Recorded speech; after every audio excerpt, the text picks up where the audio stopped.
Marami ang nakakapansin na mukhang blooming na blooming at lalong gumaganda si Bea Alonzo. Ito ba ang sign na kontento siya sa kanyang love life at in love ang dalaga? Sino kaya ang lalaking nagpapatibok muli ng kanyang puso at mukhang alagang-alaga siya? Makikita naman sa aura ngayon ni Bea Alonzo ang contentment at pagiging happy. Kaya ating kilalanin sino si Vincent Ko at mukhang pinakilala niya na ito sa kanyang mga magulang. Dahil spotted nga si Bea at Vincent Ko na kasama ang kanyang mga magulang sa Pure Gold event night. Ating alamin.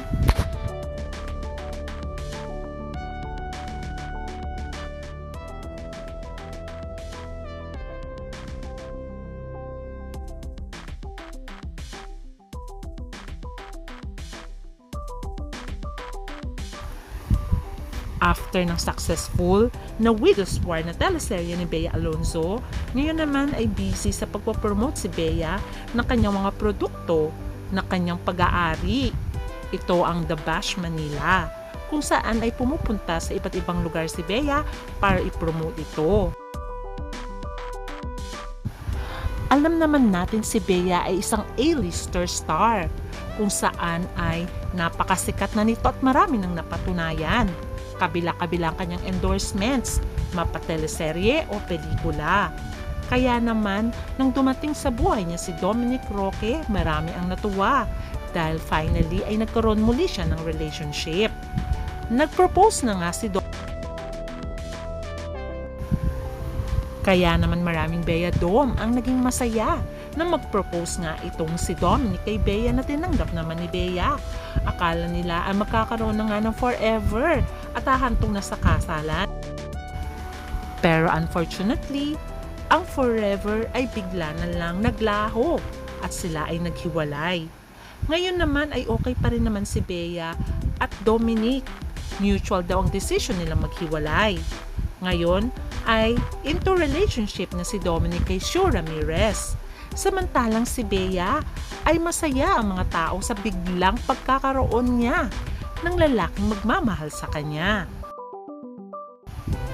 Ito ay walang iba kundi si Ferdinand Vincent Peco, also known as Vincent Ko, na siya ang heir to the Pure Gold supermarket business. Siya ang eldest son ng billionaire couple Lucio and Susan Ko. Nagsimula ang haka-haka nang pumunta si Bea sa Spain, kung saan ay pinopromote niya nga ang The Bash. At spotted din doon pala ang billionaire. Kasi mismo ang billionaire na si Vincent Ko ang nag-post sa kanyang social media account kung saan ay shinare ng kanilang mga kaibigan. At makikita dito na friend niya si Bea Alonzo at nilike nga ni Bea ang larawan nila sa Spain. Kaya naman ang shinare ni Vincent na larawan nila na Bea Alonzo taken in Andalusia, Spain ay nagtrending agad. Kaya naman ang mga netizens at mga fans ay talaga naman masaya para kay Bea. Although wala naman sinasabi ang dalawa, pero obvious naman na talaga naman into relationship ang dalawa. After nga mag-trending ang kanilang mga larawan sa Spain, ikumpara rin ang bibig ni Bea at Vincent Ko.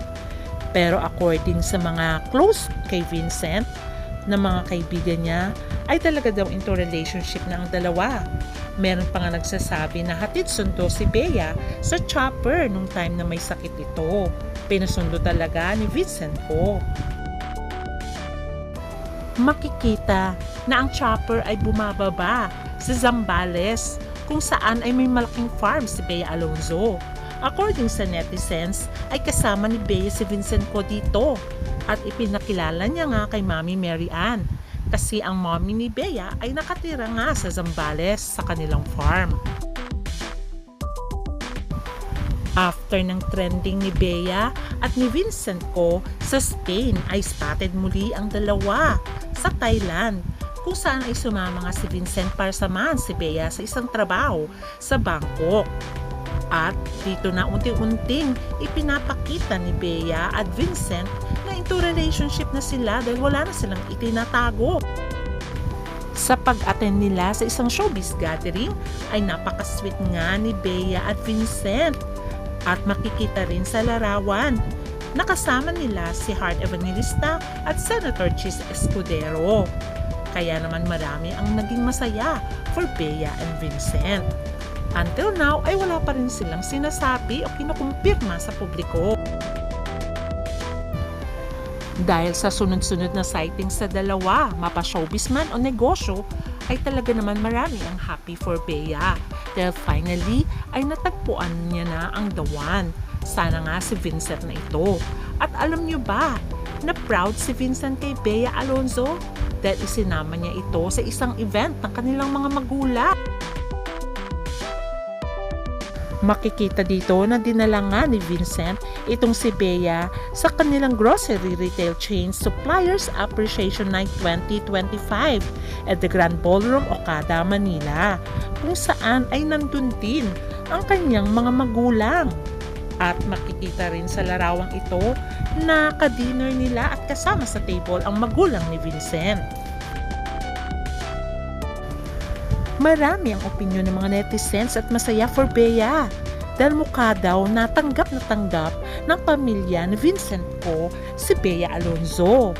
Sabi nga nila, it looks like business tycoon Lucio Ko and his wife Susan had given their blessings daw sa relationship between their son Vince and actress Bea Alonzo. Dahil makikita nga dito sa table na isang table lamang sila habang kumakain. Si Bea ay katabi niya si Vincent, si Susan po ang nakatingin at katabi niya naman ang kanyang asawa at isa pang anak. Alam niyo ba na ito ang first public appearance ng couple na umattend ng business event ng pamilya ni Vincent, kung saan ay nandun ang kanyang mga magulang at kapatid. O di ba naman napaka-sweet? Alam niyo ba na matagal na palang nanligaw itong si Vincent Ko, since last year pa nanligaw itong si Vincent Ko. At meron ding chismis noon na nanligaw na ito dati pero binasted ni Bea. Pero sinuyo siya muli ni Vincent Ko nung time na wala na sila ng kanyang ex-boyfriend na si Dominic Roque. At dito na nga nakuha ni Vincent Ko ang matamis na oo ni Bea Alonzo. Sabi nga nila after the failed relationship with Dominic Roque ay meron palang nakatakda para kay Bea Alonzo. Ito pala ay walang iba kundi ang business tycoon na si Vincent Ko. Alam naman natin si Bea ay marami ng failed relationship. Kaya naman masaya ang mga Bea fans dahil nga sa pagkakaroon niya muli ng pag-ibig sa katauhan ni Vincent Ko, nakitang-kita naman na very proud si Vincent Ko at pinapakilala niya talaga ito sa kanyang mga magulang at sinasama sa event ng kanilang business.